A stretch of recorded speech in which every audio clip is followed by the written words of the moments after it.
16. Ünvanımızı dəyişdiyimiz barədə məlumat veririk.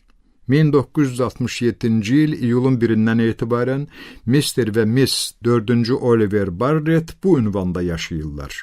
263, 63-cü Qərb küçəsi, New York, New York ştatı 121.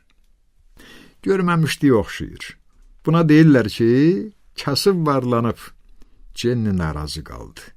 Elədir də, kasıb olmuşuq və varlanmışıq. Mən təkid elədim. Mənim qələbə sevincindən eyfariyaya düşməyimə səbəb olan faktlardan bircəciyini deyəcəyəm. İndi təkcə maşınımın aylıq kirayə haqqı, lənət şeytana, Cambridge'də yaşadığımız mənzilə görə ödədiyimiz məbləğə yaxın idi. Evimizdən Jonas və Marsh'ın kontoruna qədər uzağı 10 dəqiqəlik yol gedirdim. Yox, getmirdim. Təkəbbürlə addımlayırdım. Çünki artıq məhz bu cür hərəkət formasına üstünlük verirdim. Bonvit kimi bahalı mağazalar da bizdən təxminən eyni məsafədə yerləşirdi. Mağazaları görəndə tələb etdim ki, arvadım bu gözəlçə dərhal özünə hesab açsın və pul xərcləməyə başlasın. Niyə, Oliver? Ona görə ki, lənət şeytana, Jenny, istəyirəm, məndən istifadə eləyəsən. Mən New York'un Harvard klubuna üzv yazılmışdım. Məni kluba Harvard'ın 1964-cü il məzunu Raymond Stratton təqdim etdi. O, Vyetnam müharibəsindən mülki həyata təzəcə qayıtmışdı. Hətta orada Vyetnamlı əskərlərə bir neçə güllədə atdığını deyirdi. Tam əmin deyiləm ki, əskərlər idilər. Ancaq kolluqda səslər eşitdim və dərhal ataş açdım. Reylə həftədə azı 3 dəfə skvoş oynayırdıq. Öz-özümə söz verdim ki, uzağı 3 ilə klubun çempionu olacam. Bilmirəm, yenidən Harvard'ın ərazisinə qayıtmışdım, ona görə idi, ya hüquq məktəbində qazandığım uğurlar barədə xəbər ətrafa yayılmışdı, hərçənd yüksək maaşla heç kimin yanında öyünməmişdim, doğru sözümdür, amma dırnaq arası dostlarım təzədən üzə çıxdılar. Cambridge'dən yayın cır-hacırında görüşmüşdük. Mənə təcili surətdə New York'da vəkillik imtahanı vermək lazım idi və elə gəldiyimiz həftənin sonunda şənbə bazara dəvət aldıq. Qoy geçsinlər işlərinə, Oliver. Mən 2 günümü bir dəstə duzsuz preppi ilə boş-boş söhbətlərə sərf etmək istəmirəm. Yaxşı, Jen, bəs mən onlara nə deyəcəm? De ki, arvadım hamilədir. Doğru deyirsən, gözlənilməzlikdən çaşdım. Yox, ancaq bu şənbə bazar evdə qalsaq, bəlkə doğru oldu. Artıq biz ad da seçmişdik. Biz deyəndə ki, adı özüm seçmişdim və Jenny-ni də bir təhər razı salacağımı düşünürdüm.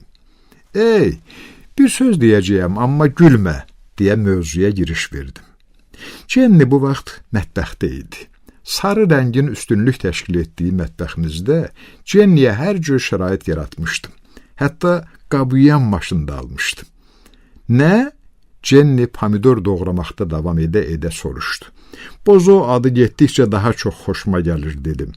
Ciddi sözündür.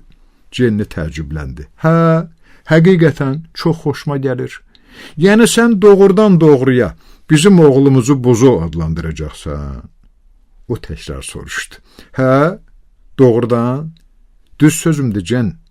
Super idmançıya bundan yaxşı ad tapmaq olmaz. Bozo Barrett.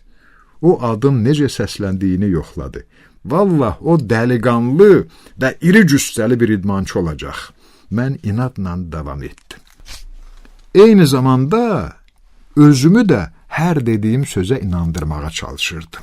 Bozo Barrett, Harvard'dan sarmaşıq liqası yığmasının üzvü. Yaxşı, Oliver, amma Jenny bir anlığa dayandı. Amma fərz edək ki, sadəcə bir canlığa fərz eləyək ki, uşağın koordinasiyası ilə bağlı problemləri olacaq. Mümkün deyil, Jen. Oğlanın çox sağlam genləri var. Deyirəm sənə. Mən bunu tam səmimiyyətlə söyləyirdim. Bozo haqqında getdikcə daha çox fikirləşirdim. Təkəbbürlə işə addımlayanda da bütün yolu onu gözümün qabağına gətirirdim. Nahar zamanı əla Danimarka cinsindən təzə qab-qacaq almışdıq. Mövzunu davam etdirdim. Bozo çox yaxşı koordinasiyaya malik, iri cüssəli idmançı olacaq. Jenniyə dedim. İşte, əlləri sənin əllərinə oxşasa, onu cəsarətlə müdafiəçi qoya bilərik. Jenni bic-bic gülümsüyürdü. Qorxurdum bu saat elə bir söz deyəcək ki, bütün arzu ümidlərim alt-üst olacaq. Amma deyəsən, lazımı qədər imkanlı ifadələr tapa bilmədi və tortdan bir tikə kəsib qabağıma qoymaqla kifayətləndi. Mənim növbəti dəlil sübutlarımı dinləməyə hazırlaşdı. Sən bir özün fikirləş, Jenni. Ağzım dolu olsa da susmaq bilmirdim. 240 funt ağırlığında kamillik dərəcəsinə çatdırılmış zərbə qüvvəsi. 240 fut, təxminən 110 kilogram. 240 funt, Jenni heyrətləndi. Bizim genlərimizdə oğlumuzun 240 funt çəkisi olacağına işarə eləyən heç nə yoxdur, Oliver. Biz onu yedizdirərək, Jen, bəsləyərək.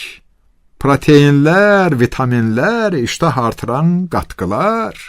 Saxla. Bəs birdən yemək istəmədi Oliver. Yiyəcək lənət şeytana, dedim. Bax, bu masanın arxasında oturub, atasının onun gələcək idman uğurları naminə göstərdiyi sayların əleyhinə gedən oğlan uşağını təsəvvürümə gətirdim və yavaş-yavaş hövsələdən çıxmağa başladım. Quzu kimi yiyəcək. Yeməz, kütəyləyərəm. Jenni düz gözlərimin içinə baxıb gülümsədi. Onun 240 fut çəkisi olacaqsa, bacarmazsan. Duruxdum. Amma tez də cavab tapdım. Birdən-birə o yekəlikdə olmayacaq ki. Elə olmağına elədi. Jenni əlindəki qaşığı yelliyə-yelliyə mənə xəbərdarlıq elədi. Amma yekələndə Preppi, vay halına, qoparağını götürəcək. Jenni şaqqanaq çəkib güldü. Doğrudan gülməli idi. Jenni uğunub getmişdi. Mən isə ayaqlarının arasındakı uşaq əskisini bir əli ilə tutub mərkəzi parkda dalımca qaçan 240 funtluq oğlan uşağını təsəvvürümdə canlandırdım. Uşağın səsi qulaqlarımda cingildiyirdi. Anamla xoş rəftar elə Preppi. Aman Allah, ümid eləyirəm, Jenni dadıma yetişəcək. Məni Bozonun əlindən qutaracaq.